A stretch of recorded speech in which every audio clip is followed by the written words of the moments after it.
উনি বলেছেন ইউরোপ আমেরিকাতে মানে এটা হচ্ছে নিশ্চয়ই আপনারা দেখেছেন ওনার বক্তব্যটি। আমি একটু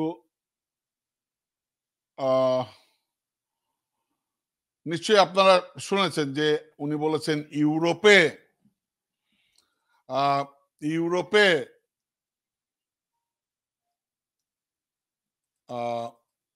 রেল লাইন আছে, কানেক্টিং রেল লাইন আছে।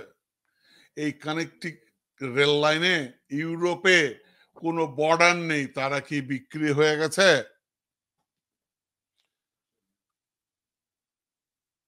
আপনারা এই কথাটি উনি ওই ফাজলামির সম্মেলনে উনি বলেছেন। আর প্রশ্ন হচ্ছে ইউরোপ, আমি একটা উদাহরণ দিই দর্শক, আমেরিকা, কানাডা, এখানে রেল লাইন আছে। ইউরোপে এক দেশের সাথে আরেক দেশের ট্রেন সংযোগ আছে। এখন প্রশ্ন হচ্ছে ইউরোপে কি কোথাও তার কাটার বেড়া আছে? ইউরোপের কোথাও কি গুলি করে এক দেশের নাগরিক আরেক দেশের নাগরিক এক দেশের নাগরিককে হত্যা করে? বিদেশে কি আপনার এই গোপালী প্রধানমন্ত্রীর মতো দামি প্রধানমন্ত্রী আছে? বিদেশে কি শেখ হাসিনার মতো চোর এবং মানে জঘন্যতম সরকার আছে? মেরুদণ্ডহীন সরকার আছে? বিদেশে কি ওই ফ্যাসিস্ট মানে ভারতের মতো আগ্রাসী মানে এই যে শোষণ করার মতো প্রবণতা, অর্থাৎ তারা আছে? আমেরিকার ট্রেন যখন কানাডায় আসে, কানাডার ট্রেন যখন আমেরিকায় যায়, তারা নিজেরা নিয়ন্ত্রণ করে এবং এখানকার রেভিনিউ তারা শেয়ার করে। কার সাথে কার তুলনা করে এই বেকুব প্রধানমন্ত্রী? মানে একটা তো মানে কি বলবো এটাকে, একটা তো যুক্তি থাকতে হবে। আপনি যখন একটা কথা বলছেন তখন সেই কথাটার পেছনে তো একটা যুক্তি থাকতে হবে। কি যুক্তি? যে ইউরোপকে কোনো বর্ডার নেই, তারা কি বিক্রি হয়ে গেছে?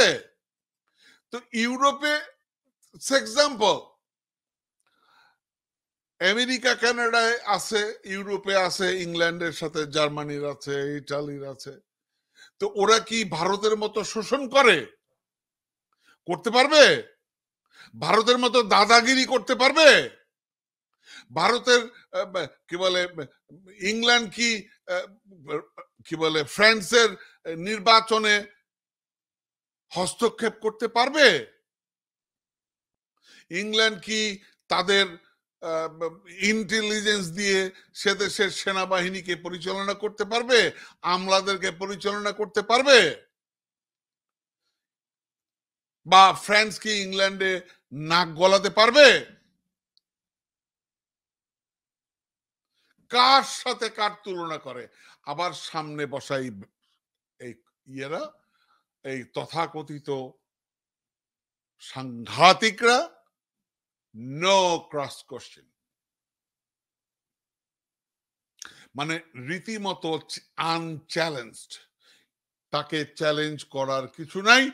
একমাত্র উনি পণ্ডিত, উনি সব জানেন, উনি যা বলে ওটাই সত্যি, ওর বাইরে আর কিছু নাই, ফুল স্টপ। উনি ছাগল, ভেড়া, কুকুর, এটা সেটা যা ইচ্ছা তাই বলে যাচ্ছে। মানে আমরা সব ভেড়া, আমরা সব গাধা, আমরা সব গরু। উনি যা বলছেন ওটাই বেদ বাক্য, মানে ওটাই আমাদেরকে মানতে হবে। আপনি শুনেন না এর আগে যে আমরা নাকি কোভিডে এর সময় আমরা নাকি না খেয়ে থাকতাম, আমাদের বিদ্যুৎ বলে থাকতো না, আমরা বিদ্যুৎ মানে কনস্ট্যান্ট ছিল, এক এলাকায় বিদ্যুৎ থাকতো আরেক এলাকায় বিদ্যুৎ থাকতো না, তারপরে নাকি জিনিসপত্রের দাম বেড়ে যাওয়ায় নাকি আমরা দুবেলার খাওয়া একবেলা খাওয়া শুরু করছিলাম, কত ব্লা ব্লা ব্লা ব্লা ব্লা শুনছেন না? মনে আছে দর্শক আপনাদের?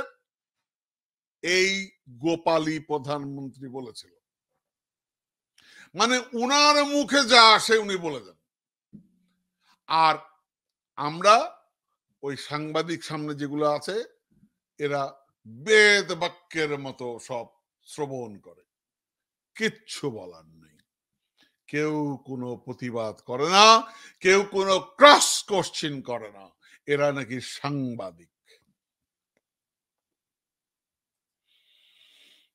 দর্শক কি বলবেন বলেন? কিচ্ছু বলার নেই। একটি কথা আমরা বলতে চাই, আমরা বলবো, আমার সবশেষে আমি শেষ করতে চাই, কথা বলুন দর্শক। আপনি যদি নিজেকে দেশপ্রেমিক মনে করেন আপনি কথা বলবেন, প্রতিবাদ করুন। বিড়ালের মতো 100 বছর বাঁচার কোনো মানেই নেই, সিংহের মতো বাঁচুন, বাঘের মতো বাঁচুন।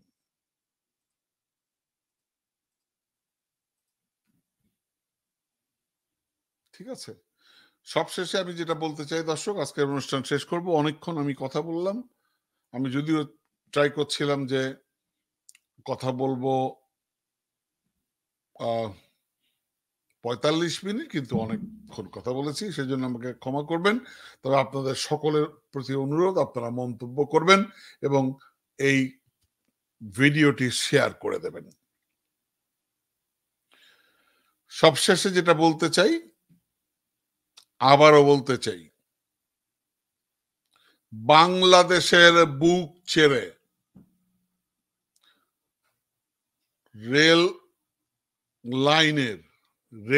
ভারতের রেলের একটি বগিও আমরা যেতে দেব না, দেব না, দেব না।